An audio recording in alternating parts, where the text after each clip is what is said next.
स्वागत है आपका नेक्स्ट आईएएस की इस खास पेशकश न्यूज़ एंड व्यूज़ में। हर साल 10 अक्टूबर को वर्ल्ड मेंटल हेल्थ डे मनाया जाता है। इस साल इस दिन की थीम थी mental health as a universal human right. एक ऐसा सेक्टर भी है जिसके मेंटल हेल्थ से जुड़ी चिंताएं अक्सर इग्नोर कर दी जाती हैं, और वो सेक्टर है इनफॉर्मल वर्कर्स का, यानी जो अनऑर्गेनाइज्ड सेक्टर्स में काम करने वाले वर्कर्स हैं।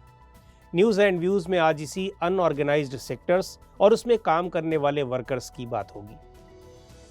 भारत का करीब 90% लेबर फोर्स अनऑर्गेनाइज्ड या इनफॉर्मल सेक्टर में ही एम्प्लॉयड है, और इसमें एक बड़ा हिस्सा एग्रीकल्चर सेक्टर में इंगेज्ड है और बाकी दूसरे कामों यानी नॉन एग्रीकल्चरल सेक्टर्स में।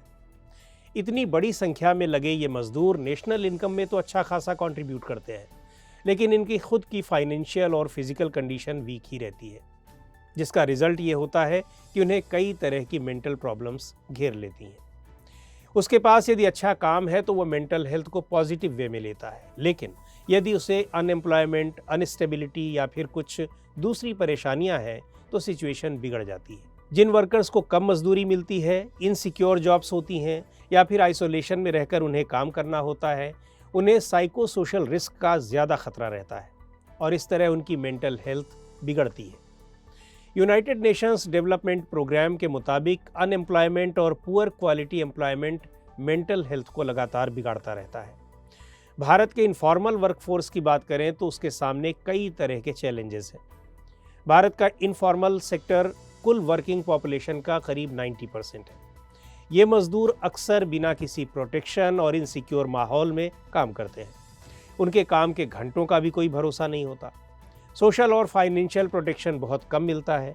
काम मिलेगा या नहीं, इसे लेकर हमेशा इनसिक्योरिटी बनी रहती है और डिस्क्रिमिनेशन का भी सामना करना पड़ता है।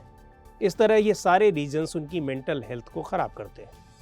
और बात यदि महिलाओं की हो तो सिचुएशन और भी ख़राब हो जाती है। ज़्यादातर विमेन जेंडर डिस्पैरिटीज़ को फेस करती हैं। इन्हें और भी कम वेजेस मिलते हैं। काम करने के समय सावधानी के लिए इंस्ट्रूमेंट्स भी नहीं मिलते। यूथ अनएम्प्लॉयमेंट के मामले में भारत की स्थिति बहुत अच्छी नहीं है। अनएम्प्लॉयमेंट यूथ्स की मेंटल हेल्थ को इम्पैक्ट करती है। आईएलओ रिपोर्ट इस बात की तस्दीक करती है कि यंग वर्कर्स भी कम सिक्योर इनफॉर्मल सेक्टर की ओर बढ़ रहे हैं। यहाँ उन्हें कम पैसे मिलते हैं और वर्किंग कंडीशंस भी ठीक नहीं होती। State of inequality in India report 2022 के मुताबिक एजुकेशनल लेवल्स के साथ अनएम्प्लॉयमेंट रेट भी बढ़ता है। खासकर एजुकेटेड वीमेन के मामले में ये रेट 42% तक है। 2011 के सेंसस के मुताबिक करीब 3.3 करोड़ लोग रिटायरमेंट के बाद भी इनफॉर्मल सेक्टर में काम कर रहे हैं।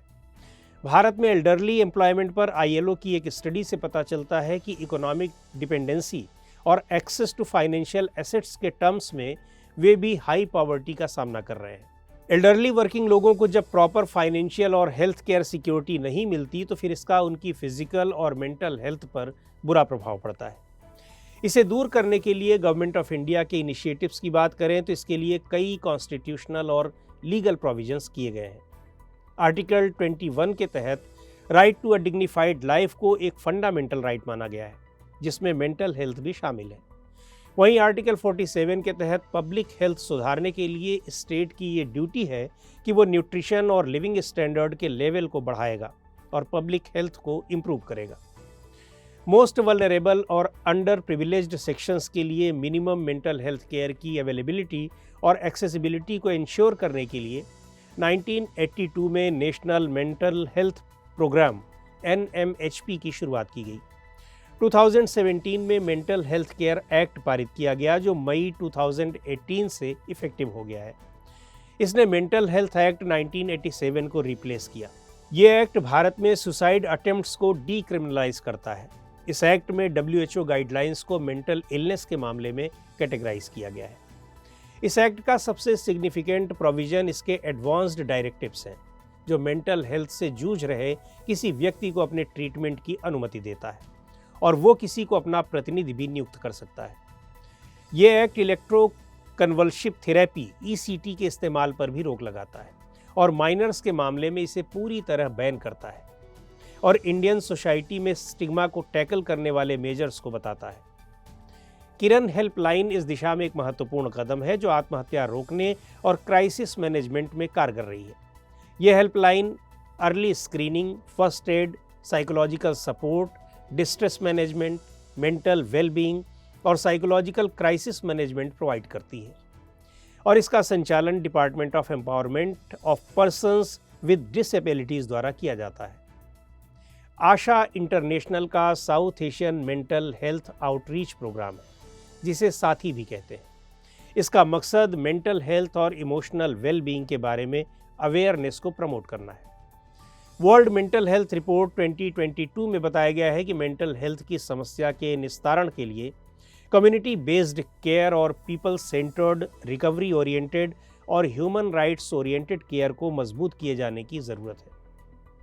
ऐसे में mental health recognition and action को इम्प्रूव करने वाली प्रोएक्टिव पॉलिसीज़ की बहुत अर्जेंट ज़रूरत है। इतना ही नहीं, सस्टेनेबल डेवलपमेंट गोल्स यानी SDGs, खासकर SDG 3 जो गुड हेल्थ एंड वेलबींग और SDG 8 जो कि डिसेंट वर्क फॉर ऑल और इकोनॉमिक ग्रोथ के बारे में है, उसको हासिल करने के लिए भी मेंटल हेल्थ बहुत ज़रूरी है। वर्ल्ड मेंटल हेल्थ डे की बात करें तो ये हर साल 10 अक्टूबर को मनाया जाता है। इसकी शुरुआत 1992 में हुई थी। जो लोग या स्टेक होल्डर मेंटल हेल्थ के इश्यूज़ पर काम करते हैं, उनके लिए भी एक अवसर होता है कि वे अपने काम के बारे में खुलकर बात करें और दूसरों को बताएं। हालांकि इस दिशा में अभी और काम किए जाने की ज़रूरत है ताकि पूरी दुनिया में मेंटल हेल्थ को एक रियलिटी बनाया जा सके।